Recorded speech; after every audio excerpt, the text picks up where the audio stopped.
푸른나무교회 매일 묵상 제1주차 수요일 창세기 내러티브의 사실성. 하나님이 이르시되 라 하시니 그대로 되니라. 하나님이 보시기에 좋았더라.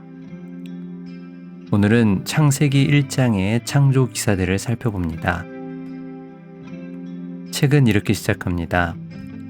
에누마 엘리시로 알려진 바빌로니아 서사시와 같은 고대 근동의 창조 설화와 창세기 1장의 창조 기사가 상당히 비슷하다는 주장이 자주 제기된다.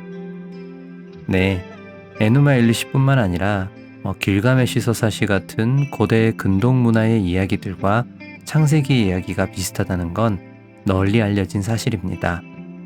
특히 또 길가메시 서사시에는 노아 홍수랑 거의 비슷한 얘기가 실려 있죠. 근데 이 이야기들이 창세기보다 훨씬 먼저 쓰여졌기 때문에 많은 사람들은 창세기가 이걸 베낀 거 아니냐 하는 이런 얘기를 하곤 합니다. 그러나 고대 근동 문화에 대한 고고학적 발견이나 학문적인 연구가 진행되면 될수록 오히려 창세기와의 차이점도 많이 드러났습니다. 그리고 그 차이점을 볼 때 창세기는 고대 근동의 창조 설화들에게 분명 영향은 받았지만 오히려 그 설화 안에 있는 중심적인 생각을 비판하고 도전합니다. 우선 책에서 말하는 차이는 세상을 어떻게 보느냐의 차이입니다. 고대 바빌로니아 신화에서는 세상은 끝없는 경쟁과 싸움, 그리고 또 서로의 우열을 나누는 모습으로 그려집니다. 신들에도 계급이 있고 상위 신들은 하위 신들을 부려먹고 하위 신들은 또 상위 신에게 언제든 반항하려 합니다. 그런 싸움 가운데 세상이 생겨나고 또 인간도 만들어집니다. 그러나 창세기에서는 모든 창조물은 한 분 하나님의 뜻 가운데서 조화롭게 창조됩니다. 하나님 위에도 아래에도 신은 없으며 창조된 인간도 서로 동등합니다. 이 7일 창조의 구조를 보시면 정말 체계적입니다. 먼저 전반부의 3일은 혼돈에서 질서를 만드는 과정입니다. 서로 섞여 있던 것들을 나눠서 경계를 확립하고 질서를 세우는 겁니다. 그랬다면 이제 후반부의 3일은 그 경계 안에서 활동하고 기능할 존재들을 만듭니다. 첫째 날에 빛과 어둠을 나누었으니 넷째 날은 빛을 내는 광명체를, 둘째 날엔 궁창 위와 아래를 나누었으니 다섯째 날은 하늘의 새와 바다의 물고기를, 그리고 셋째 날에 바다와 땅을 나눴으니 여섯째 날에 땅에서 살 짐승과 사람을 만드십니다. 이렇게 공허한 공간들을 채우면서 6일간의 창조가 끝납니다.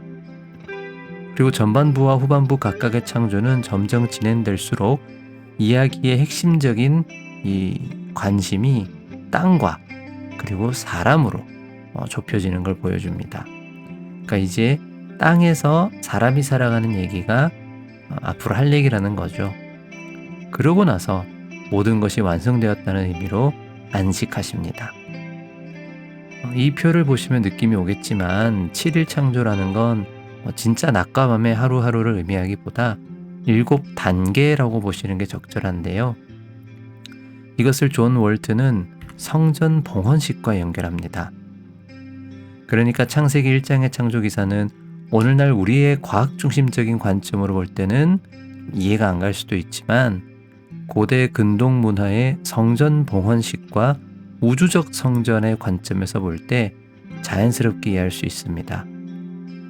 그러니까 이 고대인의 관점에서 우주는 하나님의 성전, 곧 하나님께서 임재하시는 곳으로 창조되었습니다. 그리고 이 7일은 그 하나님의 성전을 만들어가는 시간인 겁니다. 그런데 앞서 살펴봤듯이 창조의 마지막은 인간의 창조로 인간에게 포커스를 집중하는데요. 바로 이 점에서 월트는 창세기와 다른 고대 근동 문헌과의 가장 큰 차이점이 바로 인간에 대한 관점이라 합니다. 여기에 대해서는 내일 좀 더 자세히 살펴볼 텐데요.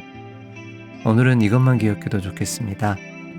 사랑하는 여러분, 창세기 1장의 창조 기사는 창조 그 자체를 과학적으로 묘사하는 것이 아니라 창조의 목적을 이야기하려는 겁니다. 그것은 바로 우주가 하나님의 성전으로 창조되었다는 것, 곧 하나님께서 이 우주 가운데 함께 하신다는 이야기를 하려는 겁니다. 나아가 그 우주적 성전에서 우리 인간은 하나님의 종이 아니라 하나님의 동반자로 창조되었습니다. 바로 이것이 이집트나 바빌로니아의 그 세계관과 가장 다른 점입니다.